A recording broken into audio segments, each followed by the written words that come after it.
Hello বন্ধুরা, কেমন আছো তোমরা? আশা করছি ভালোই আছো। তো আমিও খুব ভালো আছি, তাই চলে এসেছি আমার একটা নতুন মিনি ব্লগ নিয়ে। তো মায়ের কাছে গিয়েছিলাম, আর সেখানে গিয়ে ইচ্ছা হয়েছিলো একটু পিৎজা খাবার, তাই বোনকে সাথে নিয়ে বেরিয়ে পড়েছিলাম ডমিনোজে পিৎজা নিতে। তো ওখান থেকে পিৎজা নিয়ে বেরোনোর পথে দেখলাম এরকম ফুটপাতে দোকান দিয়েছে।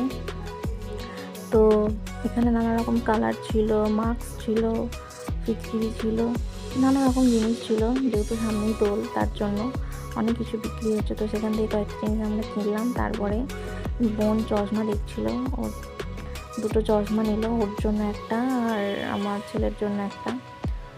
তো ওর জন্য এটা নিয়েছিল ব্ল্যাক কালারের, আর আমার ছেলের জন্য যেটা নেওয়া হলো ইয়েলো কালারের। তো চশমা কিনে আমরা চলে গেছিলাম মিষ্টি কিনতে, যেহেতু আমি মিষ্টি খেতে খুব ভালোবাসি। তাই বললাম ভালো মিষ্টির দোকানে মিষ্টি নিই। তো মিষ্টি কিনে নেওয়ার পরে